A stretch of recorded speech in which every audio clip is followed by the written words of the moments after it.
Chile Mine Rescue of 2010.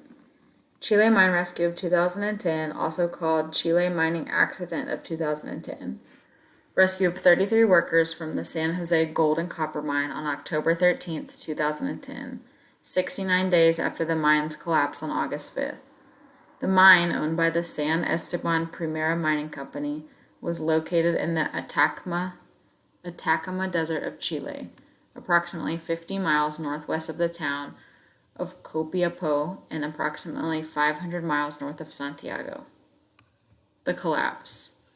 At approximately 2 p.m., a cave-in occurred at the San Jose mine following warnings of disturbances earlier in the day. The mine, opened in 1889, had been the site of numerous earlier accidents, including an explosion in 2007 that killed 3 miners.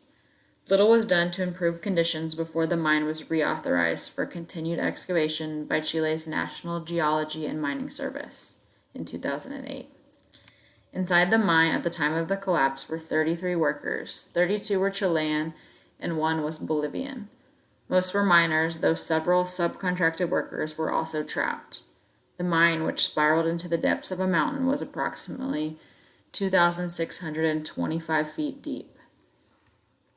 Search for survivors. A local emergency squad attempted a rescue that night but was unsuccessful.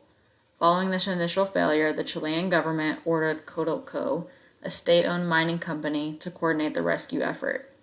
On August 7th, a second collapse occurred, blocking access to ventilation shafts that might have served as a point of egress for the men had ladders been in place as stipulated by safety regulations. The next day, rescue workers began drilling exploratory holes through which they sent listening probes in an attempt to discern signs of life. The search was further complicated by outdated maps of the mine's structure. However, on August 22nd, one of the approximately 30 probes detected tapping, and it was drawn to the surface a note reading, "Estamos bien en el refugio, los 33. All 33 of us are all right in the shelter," was attached. Thereafter, the men were known as Los 33. A video feed threaded through the small drill hole later confirmed that they were unharmed. The point at which the men were trapped was approximately 2,300 feet from the surface. Life underground. During the 17-day period the men spent without contact with the surface, they subsisted on supply of emergency rations intended to last 2 days, taking meals only once every other day. Water was obtained from a spring and from radiators. Some of the men developed fungal infections due to the high humidity and 95 degrees Fahrenheit heat, and some suffered eye and respiratory problems, but the miners were otherwise unscathed. By August 23rd, nutrient gel, water, and communication devices had been fed through the holes to the men.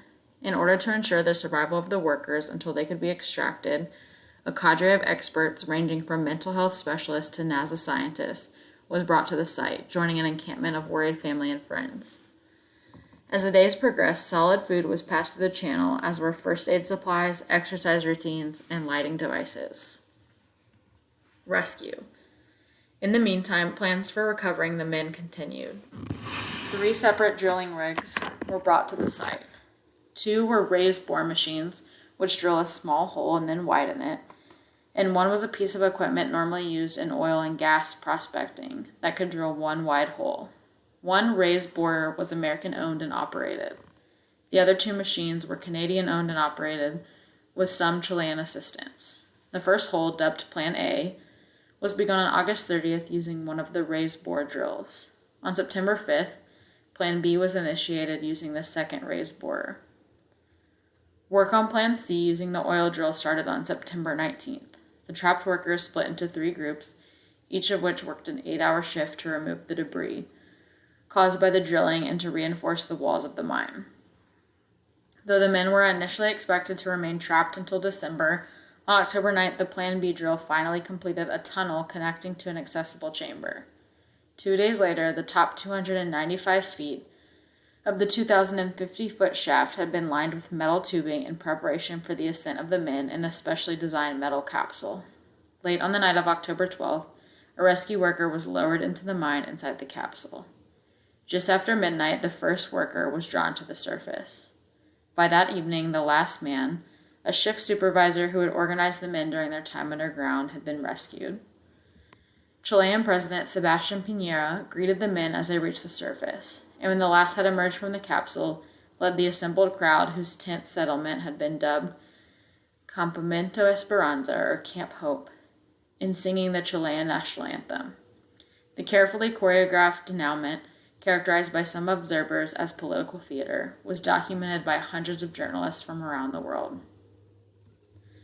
Because the San Esteban Primera Mining Company did not have the resources or funds to engineer the rescue, the bulk of the $20 million cost was shouldered by the Chilean government and its companies. In the wake of their rescue, the men were feted both at home and abroad. They were guaranteed 6 months of health care and flown to international destinations for media appearances and sightseeing tours. Some appeared as motivational speakers. However, as the initial flood of offers and attention died down, the toll the experience had taken on the miners and their families had become apparent. Many experienced difficulty in coping with the after effects of the trauma, and some family members expressed fear that the miners had been irrevocably changed by the experience. Some of the men began abusing alcohol and drugs. Government-subsidized mental health care was revoked for several men after they missed appointments in order to travel. In March 2011, a congressional commission placed blame for the collapse on the owners of the mine and on Serna. All but 2 of the miners filed a collective lawsuit against the government in July of that year, asking for more than $500,000 each.